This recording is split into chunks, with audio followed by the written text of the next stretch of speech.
Hi everyone, my name is Najib Ahmed. I am a PhD candidate in Computer Science and Engineering at Koç University, Istanbul, Turkey. I am a part of Koç University Parallel and Multi-Core Computing Lab, headed by my thesis advisor Dr. Didam Unal. I welcome you all to my talk, in which I will share with you our research dealing with accelerating sparse triangular solved computations on heterogeneous CPU-GPU systems. My talk is divided into two parts. In the first part, I will talk about our machine learning based prediction framework for predicting the fastest sparse triangular solve algorithm on CPU GPU platforms. And in the second part, I will share with you our experience with artifact evaluation process at Europar. I will begin with the introduction of our research problem. Sparse triangular solve is an important computational kernel used in many scientific computing and other numerical applications. And in many cases, it is also the most time-consuming part of the application. For instance, in ILU preconditioned GMRS solvers, our empirical observation as well as results from previous research has shown this fact. Over the years, researchers have developed many algorithms for this kernel for both the CPUs and the GPUs. However, to date, there is no single algorithm or platform that has been shown to give fastest solution for all inputs. The reason is that like many other sparse kernels, performance of this kernel depends on the input matrix sparsity pattern. Now, if we can somehow select the fastest algorithm for this kernel, it will boost application performance. However, making this decision is not a trivial task. One method is to run each algorithm for a given input and select the best one. But this process becomes tedious and time consuming if there are many algorithms and many input matrices.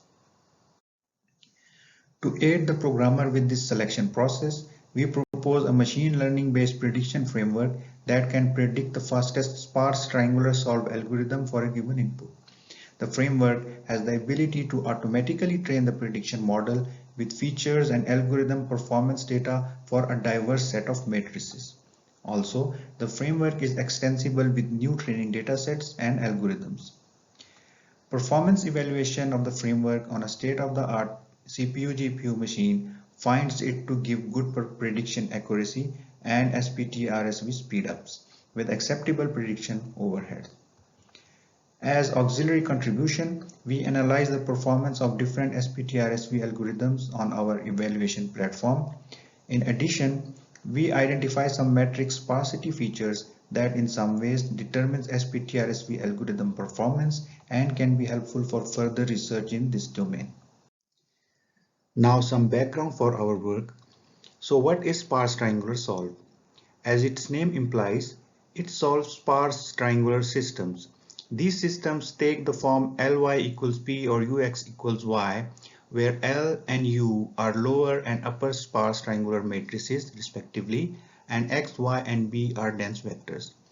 Because the nature and computational characteristics of the two triangular systems are similar, we will focus on the lower triangular systems in the subsequent discussions. In general, sparse triangular solve is an inherently sequential operation. This is because there exist interdependencies among different unknowns. These dependencies can be represented by a direct acyclic graph as the one shown on the right for the matrix on the left. In this graph, the nodes represent unknowns and the edges represent dependencies among them. The nodes can be divided into groups called levels such that the nodes within a level can be potentially computed in parallel. While computations on the nodes in level 0 can immediately begin, computation on higher levels can begin only once their dependencies from lower levels are resolved. This explains the sequential nature of this kernel. Because the number of levels and nodes within a level vary from input to input, performance of algorithms written for parallel or sequential performance varies from input to input. Other specific features such as row and column lengths affect algorithm performance also. This is why a single algorithm does not perform best for all inputs. There are two widely used classes of algorithms for exact solution of sparse triangular systems, namely level scheduling algorithms and synchronization-free algorithms. In level scheduling algorithms, there is a synchronization barrier between two levels. That is, computation on the higher level can begin only once computation on its preceding level have completed. In synchronization-free algorithms, there is no synchronization barrier between levels, and computation on a node can begin as soon as its dependencies are met. To test performance of some algorithms on a modern CPU-GPU machine, we choose 2 CPU and 4 GPU algorithms and compare SPTRSV winners for a set of matrices. As shown, there are at least a few winners for each of these algorithms, and over 1/3 of these winners are on the CPU. So when searching for the fastest SPTRSV algorithm, both CPU and GPU algorithms should be considered. Our research aims to answer the question of how to select this fastest algorithm on a CPU-GPU platform. To select this fastest algorithm, we propose a machine learning-based prediction framework that trains a prediction model on matrix features and performance data of a set of SPTRSV algorithms for a matrix dataset. This model can then be used to predict the fastest algorithm for any input matrix. The framework has 5 components: an automatically downloadable set of matrices, a matrix feature extractor for matrix sparsity feature extraction, a set of SPTRSV algorithms we wish to choose one from for our input, a performance data collector that collects performance data of each algorithm for an input matrix, and a model trainer and tester which uses matrix features and performance data for the sparse data set to train a prediction model that can predict the fastest algorithm. The framework is automated, extensible with new algorithms and datasets, and requires least user intervention for model training on a given machine. Feature selection is one of the most important parts in our framework design. It is only possible to achieve higher prediction accuracy if the features can capture performance characteristics of all algorithms we wish to choose from. Also, the feature set should be general enough, making extension of the framework with new algorithms possible. For the feature set selection, we only consider structural features as they can completely capture computational characteristics of SPTRSV algorithms. Initially, we started with 50 features and based on the feature scores and model cross-validation results, chose to keep the top 30 features for our model. The feature used by our prediction model include number of non-zeros and rows in the matrix, number of levels in the dependency graph, number of non-zero per level statistics, rows per level statistics, row and column length per level statistics, overall matrix row length statistics, and overall matrix column length statistics. In this table, the score rank column shows score rank for each feature. A smaller score rank means a higher contribution of that feature in the prediction. To efficiently extract these features, we have developed a matrix feature extractor that utilizes both the CPU and GPU for feature extraction. The performance data collector of our framework works by collecting performance data of all algorithms for an input matrix and reporting the ID of the fastest algorithm. Then, the model trainer and tester uses features and IDs of the winning algorithms for our dataset as input and target respectively and trains the prediction model. For model selection, training, testing, and evaluation, we use scikit-learn library in Python and use supervised machine learning for our prediction framework. We chose not to use deep learning for its larger data set and higher training times requirements, and because supervised learning is giving us sufficient prediction accuracy with acceptable prediction times. For the model selection, we evaluated a number of classifiers provided by scikit-learn library and chose random forest based on its high cross-validation scores. For model training and testing, we split our matrix dataset into 75% training and 25% testing sets. Train the model with training set and evaluate the model with a testing set using 10-fold cross-validation. In practice, sparse triangular solve is generally used as part of a bigger numerical application. Depending on which platform the rest of the numerical application runs, choice of fastest algorithm may be affected due to presence of inter-platform communication overheads. Consider the scenario where computations before SPTRSV run on CPU and after it on the GPU. In this case, if SPTRSV is on the CPU, there is one data transfer of the solution vector from CPU to the GPU. On the other hand, if SPTRSV is on the GPU, right hand side B is to be transferred from CPU to GPU. Similar can be said for the case when computations before and after SPTRSV are on GPU and CPU respectively. In these scenarios, as the same amount of data is transferred between the two platforms, the data transfer do not impact SPTRSV algorithm selection. Now consider the cases when computations before and after SPTRSV are on the same platform. In this case, if SPTRSV is on the same platform as the rest of the application, no inter-platform data communication is incurred. On the other hand, if the SPTRSV is on a different platform than the rest of the numerical method, two vectors are communicated between CPU and the GPU. In this case, data transfer does impact algorithm selection, as data transfer may render a fastest algorithm slower than some other algorithm. The framework can account for these cases by taking these overheads and configurations into account. For evaluating the framework, we use a state-of-the-art machine with an Intel Gold CPU and NVIDIA Tesla V100 GPU. In software, we use Intel Parallel Studio for Intel MKL and host compiler and NVIDIA CUDA for the GPU. As our matrix dataset, we use 998 real square matrices from SuitSparse matrix collection. Performance comparison of the 6 algorithms which I previously showed for a smaller dataset confirm again that there exist winners for each algorithm for this bigger dataset too. On the CPU, MKL sequential is the dominant algorithm, winning in most cases, while on the GPU, it is the sync-free algorithm which is fastest for most matrices. The winner distribution on the CPU-GPU shows the significant percentage of winners exist on both the platforms, once again confirming why considering both the CPU and GPU in search of fastest algorithm is important. This figure shows the box plots of cross-validation results for our prediction model. With the 30 features we have chosen, mean framework accuracy is 87%, with values for the other parameters in the similar range. These plots also show a smaller spread of these metrics, which is an indicator of good model performance. We also investigated using a fewer number of features for our model. In the box plot on the right, model performance metrics with top 10 features based on their feature scores are plotted.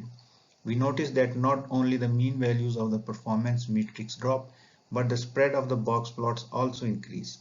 Therefore, considering higher prediction accuracy, negligible extra overheads, and the extensibility of the framework, we chose to keep the original 30 features. This figure shows the speedups achieved by the framework versus when programmers stick to a single algorithm for all inputs. To explain these plots, let us consider the top left plot for MKL sequential algorithm, which shows the histogram of speedups achieved by the framework over MKL sequential for our matrix dataset. Each bin corresponds to speedups between two integer values, and each bar shows the number of matrices in that bin. The first bin shown in red shows the cases where speedup is less than 1. The mean represents harmonic mean. We notice that the mean speedups achieved by the framework over each of these algorithms range between 1.4 and as high as 2.7 for SuitSparse V2 with no level scheduling. Also, for all the algorithms, in over 95% of the cases, framework achieves speedups of 1 or more. From these results, we conclude that the framework achieves significant speedups in most cases over arbitrary choice of the algorithm. To evaluate the framework overhead, we compare its mean overhead with that of an aggressive user who tests each algorithm to find the fastest one, and a lazy user who conservatively chooses an algorithm. For this analysis, we divide the matrices into 3 categories based on their sizes and separately consider the case where we include ILU factorization overhead shown in the top 3 figures and exclude it shown in the bottom figures. For the case without ILU factorization overhead and matrices less than 1 million rows, framework overhead is at par with aggressive user and more than the lazy user. For the matrices with more than 1 million rows, it is considerably less than the aggressive and sometimes less than the lazy user. For the cases without ILU factorization overhead, framework overhead is less than the aggressive user for all matrix sizes and less than the lazy user for matrix sizes greater than 1 million, except for sync-free algorithm. Given the speed-ups framework can achieve, these overheads are acceptable. In related research, we have OSCE library that can auto-tune SPTRSV on the CPU based on the statistical analysis of the input matrix and CPU characteristics. Languages and frameworks like Petabricks and Nitro allow algorithm selection for a kernel, but they are not specific to sparse triangular solve and need considerable programmer intervention. There exists an early work that chooses SPTRSV kernels between CPU and GPU but uses heuristics and is limited to a specific application. A recent work more closely related with our research uses machine learning for SPTRSV algorithm selection on GPUs. However, it uses a fewer algorithms, is limited to GPUs, and shows lesser accuracy. In conclusion, our research contribution is a framework that uses supervised machine learning for predicting fastest SPTRSV algorithm on a CPU-GPU machine. Its prediction performance, speed-up gains, and acceptable overheads make it a useful tool that the researchers can use to accelerate their applications. Now I will switch to the second part of my talk, in which I will share our experience with getting the artifacts of our research evaluated. Artifacts are the support materials required to reproduce the claimed results of a research. Artifact evaluation process at Europar is completely optional but highly recommended. The artifact evaluation is carried out by a separate committee than the one that reviews the paper for acceptance. Our motivation for getting the artifacts evaluated was to make our research more accessible. Also, the process requires you to document your research, making it easier for you to refer to it in the future and in case you want to extend it. And last but not the least, it enhances the credibility of your research claims and gets you the artifact evaluated seal on your paper, which is very satisfying. Now I will show how the files in our artifacts are arranged and what they are for. In the main directory, we have folders for the sources, datasets, and the third-party tools. In sources folder, we place source codes for SPTRSV algorithm profiler and the matrix feature extractor. The dataset folder contains the dataset that we use for our results. The files in the dataset generator folder can be used to generate datasets on any machine. The third-party folder contains third-party tools that are used by our framework. These have been included in our framework to make it more self-contained. The files in the main directory include the overview document, which is a mandatory document to be included in the artifact, the dataset generation guide that researchers can refer to generate training datasets on any machine, a build script that builds all source codes with a single command line, and an evaluation script that can generate each figure, table, and statistic in the paper with a single command line. These files have been written keeping in view the ease of use of the artifact. In the overview document, before beginning the mandatory section, we include an artifact overview followed by the description of the artifact file structure. After that, we provide the first mandatory section of the overview document and give step-by-step instructions on how to install necessary software to reproduce results. The instructions also give estimated time to complete each step. Coming to the most important part of the document, in the step-by-step instructions to reproduce results, we provide details of our evaluation platform and single command line to reproduce results for each figure and table in our paper. For this purpose, evaluation script takes a single argument, that is the name of the figure or table to be reproduced, and reproduces the result. Like the getting started section, this section also gives estimated time to complete each step. In addition to the mandatory overview document, we provide a dataset generation guide to generate datasets for our framework on any CPU-GPU machine. It provides instructions on installation of tools and necessary steps to generate these datasets. In conclusion, artifact evaluation is a somewhat time-consuming but a highly rewarding process, and we are happy that we became part of this process for our research. In addition to the official artifact repository, we have created a mirror of the artifact, and we will be happy to take any suggestions and queries about our paper and the artifact. I thank you all for listening to my talk. I will be happy to answer any questions that you may have.